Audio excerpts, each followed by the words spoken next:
Good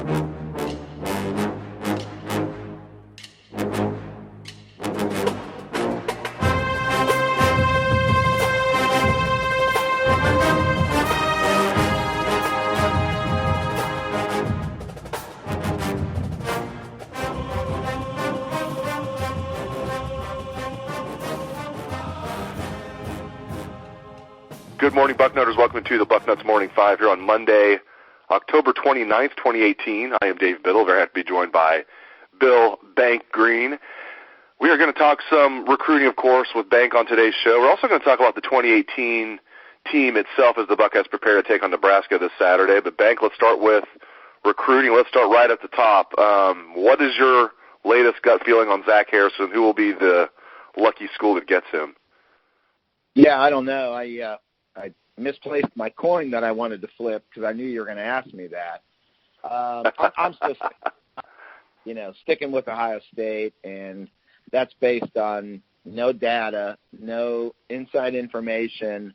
It's just a gut. I just think I know he likes Michigan a lot. I know he likes Penn State a lot. I get what he likes about both those programs, and, I know the appeal is there for Ohio State, and in the end, when something is close like this, that whether it's you or I making a big decision in our lives, there's usually a tipping point, and for me, I just think that tipping point is going to be Larry Johnson. Could be wrong, I could be dead wrong on this, but that's my feeling on this. I think it's so close. I do think it's an Ohio State-Michigan battle with Penn State maybe dropping back a little bit in this thing. I know he and the family really like James Franklin, but I don't know. I just kind of, my gut tells me this is a Ohio State-Michigan battle. It's tight. It's close. And I just think Larry Johnson will outdo Al Washington. And I think Ohio State's going to get Zach. But, I could be dead wrong on this, Dave.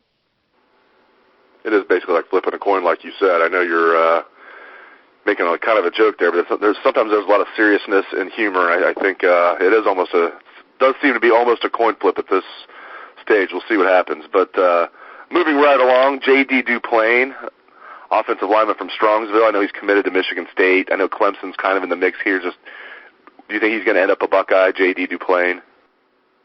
I really do. I have since the day he got the Ohio State offer. I've got some close ties to the family there. And I just think I think in the end, I just think Ohio State, this kid grew up rooting for Ohio State. This is an Ohio family. I know they love Michigan State. They love the fact that Michigan State, offered him early, recruited him early, loved him early, and Ohio State ignored him for months, but I think he's going to get over that. And I think that's going to go away. Now, he is in the playoffs this week, and he has so much of a team guy that this means so much to him. I don't think they're going to be in the playoffs much longer than about 3 hours. So, I think next week, season over, senior year done, let's get this recruiting thing figured out. I think he's going to be an early enrollee, too, so his clock's ticking. My feeling is if Ohio State can get him to campus, so far he has resisted visiting. He doesn't need to visit for a game. He knows the building's big. He knows the crowd's loud. What he needs to do is come on a Tuesday, Wednesday with his family and go through the whole Ohio State recruiting process where you meet with academic people. You are informed about the real-life Wednesday program. You sit down with your position coach to see just how they view you. You sit in that office with Urban Meyer. I've never done it before, but I know people that walk out that door commit to Ohio State. So that's what they need to do with J.D. Just be patient till his season is over, and then get him down there for a day, not a crowd, not the day of game day where you're worried about beating Michigan, a day when you can devote to J.D. Duplain and his future, and I think that would be the tipping point there. And I think I've got him crystal ball to Ohio State and no reason to change that. Good news for the Buckeyes right there. And then Cavon Butler, also, he's another kid that's committed. He's committed to Kentucky, defensive tackle from Toledo Whitmer, of course. Do you think he will flip and become a Buckeye?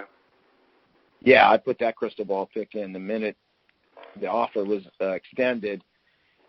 He committed to Kentucky without having ever visited Kentucky. So that was kind of a weird weird thing right off the bat. I thought even when he was committed to Kentucky, I kind of thought he was going to end up at Michigan State. I think Ohio State will get him here. I think Larry Johnson, again, will be the difference. Cavon is going to visit Ohio State for the Michigan game. I don't think he needs to come down on a Tuesday or Wednesday and get the 6-hour spiel. He's probably ready to commit right now, I would think. But that'll be a good weekend for him to come down, meet some other recruits, bask in the atmosphere of Ohio State. I don't know that he's ever been to a game at Ohio State. So I just think that one is probably done for Ohio State. So I would feel more strongly about Cavon Butler than I would J.D. Duplain, but I feel pretty strong about J.D. Duplain too. So, at the end of the day, I think both these guys are in. More good news there. Months ago, you and I talked about Jonathan Allen, the big offensive tackle from Dayton Dunbar. Are the Buckeyes still interested in him, Bank? I don't think so. Jonathan, to his credit, they asked him. They knew he was raw. He has not played a lot of football. They knew he was raw. He came to camp and busted his tail. They asked him to come back the next week to camp. He did that. Busted his tail again. They asked him to come back to Friday Night Lights. He did that. I mean, he has done everything they've asked, but the unfortunate thing for him was he wasn't really good in camp. But I think they could overlook that, maybe try to work with him, develop him.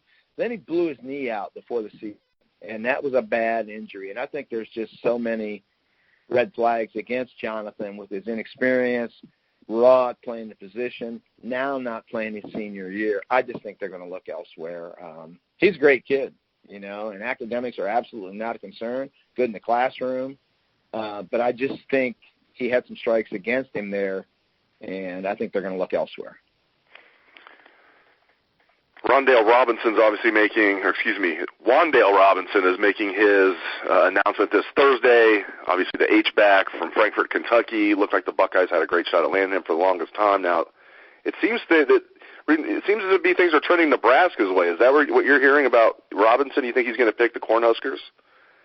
I got a crystal ball pick in for him to Ohio State, but that thing was in pencil, and the eraser still works. I checked this morning.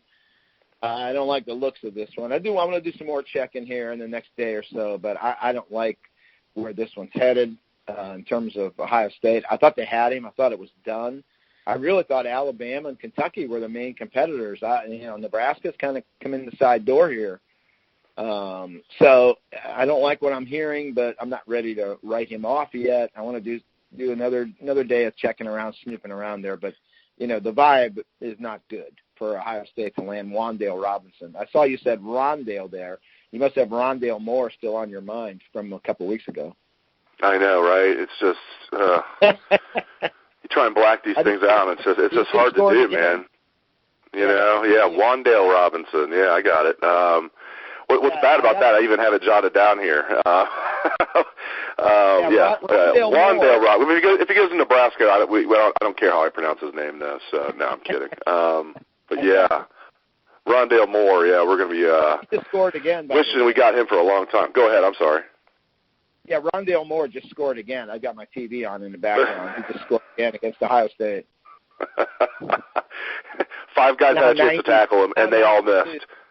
Yeah, it's now 92-20 with about a minute left. Oh, goodness gracious. And now the Buckeyes aren't going to get a chance. Even if they run the table, it looks like they probably won't get a chance to play Purdue now. I thought Purdue might go up to Michigan State, take care of business, but Sparty shut them right down, so that made that loss to Purdue look even worse. But so Urban Meyer's going to have a press conference today, 11:45 a.m. as he usually does on Monday. Did not have one last week. He never does during the bye week. He had nothing to do with the loss. He just never does one during the bye week.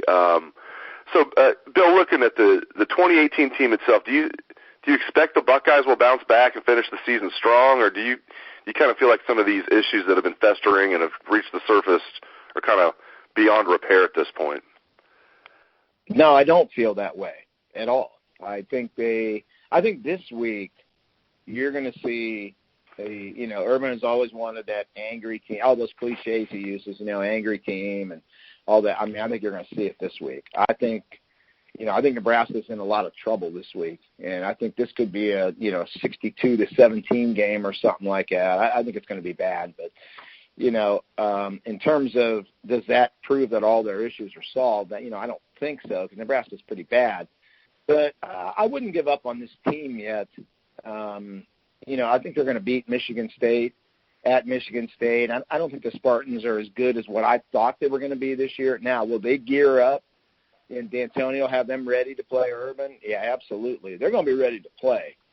But I think Ohio State will have too much firepower on the offensive side throwing the ball against Michigan State. And then even though Ohio State's defense hasn't been good, I just don't see enough firepower on Michigan State's side, to match Ohio State. So I think Ohio State it's going to come down, in my opinion, it's going to come down to Ohio State and Michigan. Now, before the season, when I wrote my preseason preview, I had Michigan beating Ohio State, and going on into the playoffs. But, any prediction you make in July or August, that thing can be fixed later on. So we'll see. I mean, I do think Ohio State's going to bounce back strong. They needed that bye week in the worst way. I think Urban needed that bye week. Even though he worked it, he did a ton of stuff with recruiting and trying to get these coordinators fixed. I think he needed to not have a game last week. So we'll see. I think they're going to come out like monsters this week. And then I do think they're going to beat Michigan State. And I think, we're going to have this conversation the week before Ohio State, Michigan. It's going to be like the old days, and it's going to be, winner take all. And Ohio State can absolutely still get to the playoffs if they win out. So I think last year's 30-point loss could not have been forgiven because you had the 2-touchdown loss to Oklahoma. But I think a one-loss Ohio State team, I think they can forgive that loss to Purdue. If beat Michigan State, beat Michigan, beat Wisconsin or Iowa, and I think reasonable chance they can get in. I'm with you. I said coming into the year I thought they were going to go 12-1. I didn't know who the loss was going to be, but they were going to win the Big Ten title and go to the college football playoff. I tell you, I'm not as confident now because Michigan does look really good and Ohio State doesn't look as good as I thought they would. But I still trust Urban Meyer. I know he's lost some of his fire. That's another thing. Before I let you go, that's something that a lot of people are worried that you just can't get that back. I don't know. I think Urban, that's got to still be in him. The real Urban Meyer is still in their bank, is the way I feel. We just got to get it out of him somehow. It's still in there, don't you think? Well, I never bought all this things that I read that he's lost his fire and his face looks bad and all. I'm not a psychiatrist, Dave. I have a hard enough time turning my computer on and spelling words right. But this guy, if you look, you got to look back at what he went through and when he went through it. Ohio State put him through a ringer. And as much as people want to blame Brett McMurphy and Paul Feinbaum and all that, it was Ohio State that really started that whole ball rolling by immediately putting him, on administrative leave. They had no facts on their side. They didn't know a thing. And that's what started this whole thing. And it happened. Yeah, Michael Drake's an idiot. Go ahead. I just want to throw that in there. Yeah. Well, I'm not arguing. Yeah. And it happened right before the season started. If that had happened in April or May or something, you'd have time to get over that. Well, he didn't have time to get over it. Administrative leave to suspension to kind of you're back coaching to kind of you're not back coaching to finally you're back coaching, all while being publicly ridiculed, all while having your own employer, having you they're ready to fire you when they put you on administrative leave. So I think they were expecting to find more stuff than they did. But that just puts everything in such a negative spin. And then, oh, by the way, you're expected to win every game, get to the college football playoffs. You got a team with issues. This is a time when Urban Meyer really needed to lean on Greg Studrawa to have that offensive line fixed. He needed to lean on Billy Davis to have those linebackers playing well. He needed to lean on Grinch and Tabor Johnson to have those DBs buttoned up as tight as possible. Well, he couldn't depend on those guys. They let him down. In his time of need, when he needed his assistants to kind of step up and solve this mess for him because he's gone, he's suspended, he's been through hell and back, they let him down. So now they can't even, not only are they not helping him, he's got to do their jobs. So it was just a perfect storm of garbage. And Urban still has it. This is ridiculous. Look what he's been through, Dave. Nick Saban Alabama would not be Alabama right now if Nick Saban had been through what Urban Meyer had been through. So cut the guy some slack. I think they're going to be fine this year. They're going to beat Michigan, I don't know.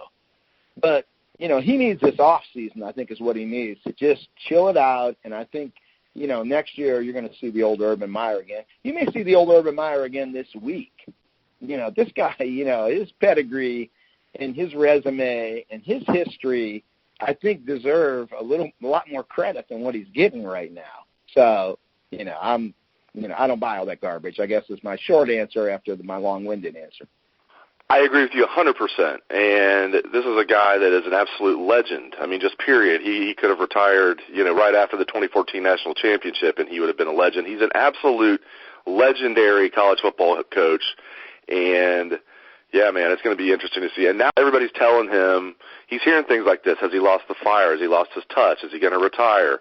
By the way, Bucknutters, that's one question I'm going to ask today. All this, does he want to put that to rest, that he's going to retire after the season? Just kind of throw it back in all the people's faces who are really hurting recruiting by saying Urban's going to retire. So that's one question I'm going to ask today. But, Bank, you came strong as always. I really appreciate it, pal.